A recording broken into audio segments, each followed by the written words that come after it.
wabarakatuh. Kami dari mahasiswa Universitas PGRI Madiun.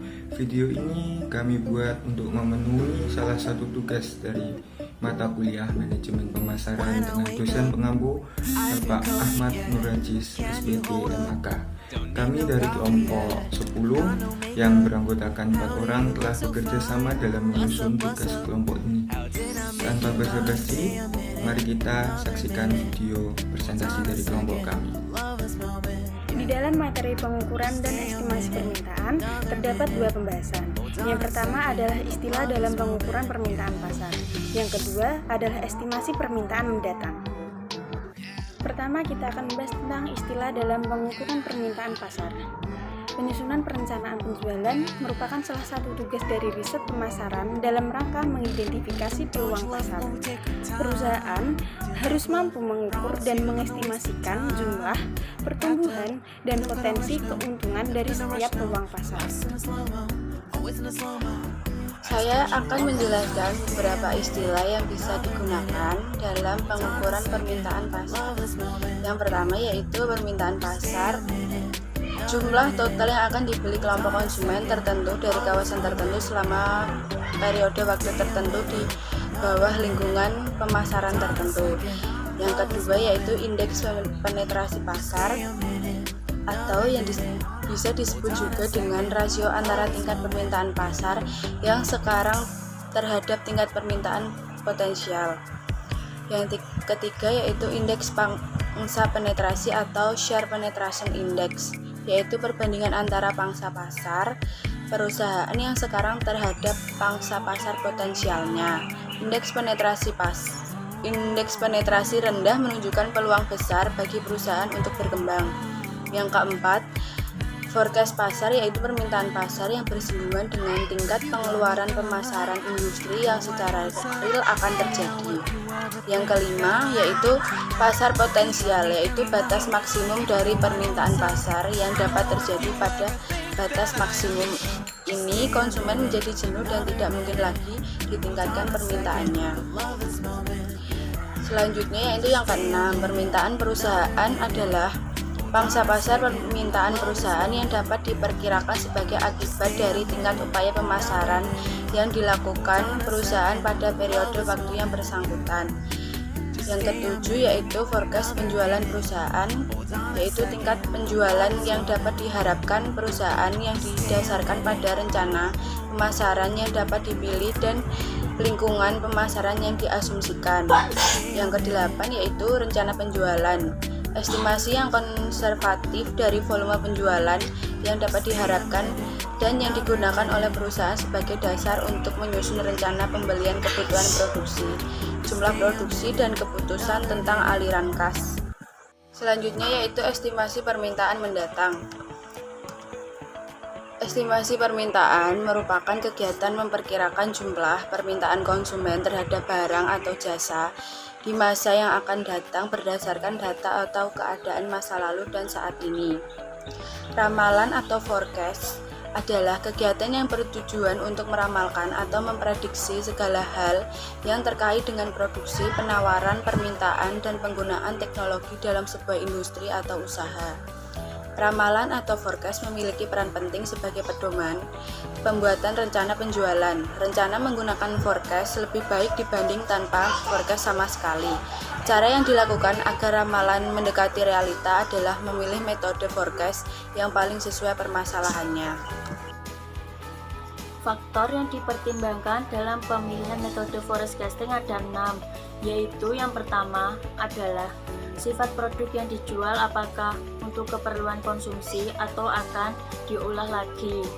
Yang kedua yaitu metode distribusi yang digunakan, apakah langsung, tidak langsung, atau melalui internet. Yang ketiga yaitu posisi pasar perusahaan dibanding para pesaing, apakah market leader, penantang, pengikut, atau pemain ceruk. Yang keempat yaitu sifat persaingan yang dihadapi, apakah monopoli, oligopoli, monopolistik, atau persaingan sempurna. Yang kelima yaitu data historis yang dimiliki, apakah lengkap atau tidak lengkap, jangka waktu panjang atau pendek, dan memiliki database atau tidak. Yang keenam yaitu sifat permintaan atas produk, apakah stabil atau musiman, sensitif atas harga atau kualitas, dan bersifat elastis atau inelastis.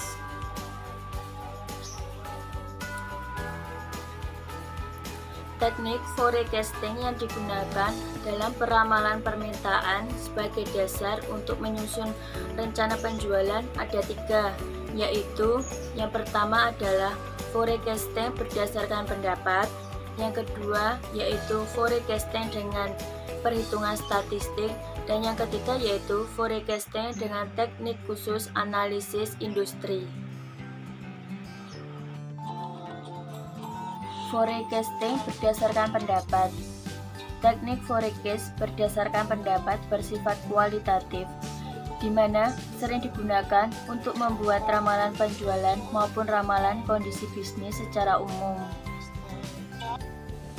Kemudian ada sumber-sumber pendapatan yang biasanya dipakai. Yang pertama ada pendapatan salesman, kemudian ada pendapatan manajer daerah penjualan, kemudian ada teknik forecasting menggunakan konsultan bisnis, kemudian ada teknik forecasting dengan survei konsumen. Kemudian di sini ada forecasting dengan perhitungan statistik. Teknik ini lebih banyak menggunakan data objektif kuantitatif dari data penjualan di masa lampau dari beberapa tahun. Yang pertama ada analisa tren bebas, menggambarkan secara langsung dapat dilakukan dengan menarik garis lurus di antara atau di sekitar data-data yang ada. Kemudian ada tren setengah rata-rata. Penerapan analisis tren ini dapat mengurangi unsur subjektivitas dengan menggunakan formula seperti yang tertera pada layar. Kemudian ada tren matematis.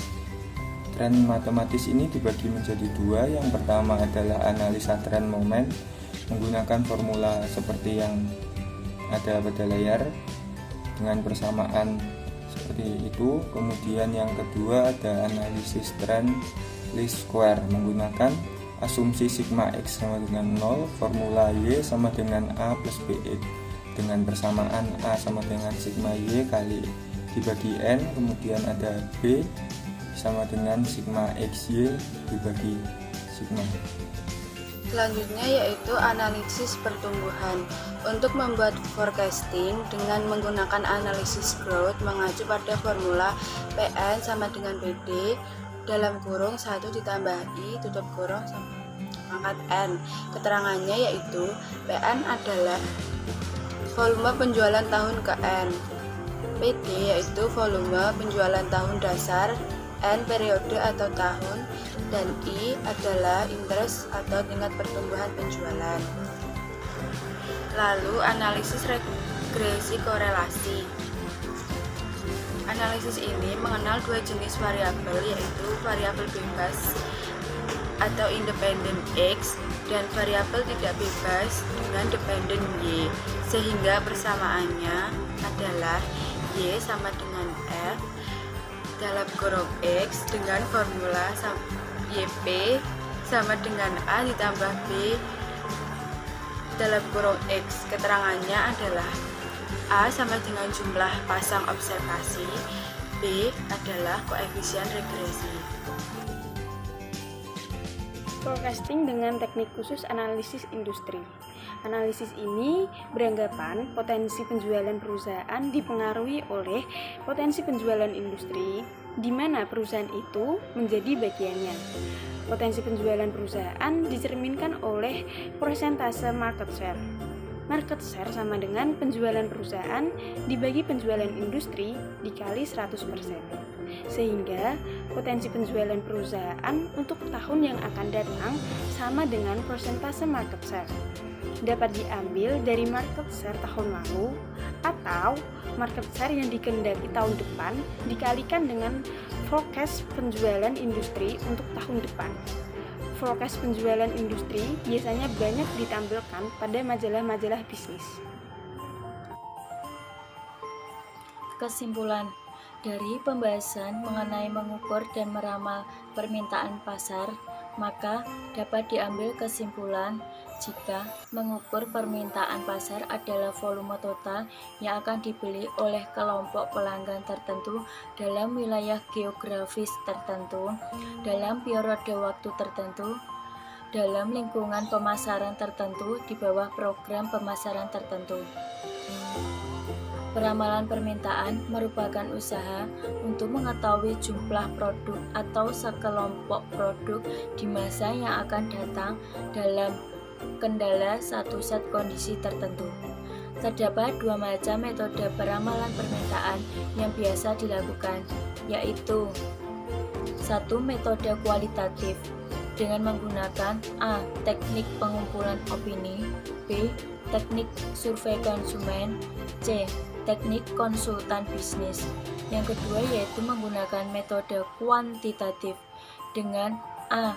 Analisis tren momen, B. Analisis tren lead square, C. Analisis pertumbuhan, dan D. Analisis regresi korelasi. Oke, cukup sekian video presentasi dari kelompok kami dari kelompok 10 mengucapkan terima kasih telah menonton, dan yang sudah menonton sampai akhir jangan lupa like, comment, share, dan subscribe. Saya Fabian Insayusna mengucapkan terima kasih telah menonton.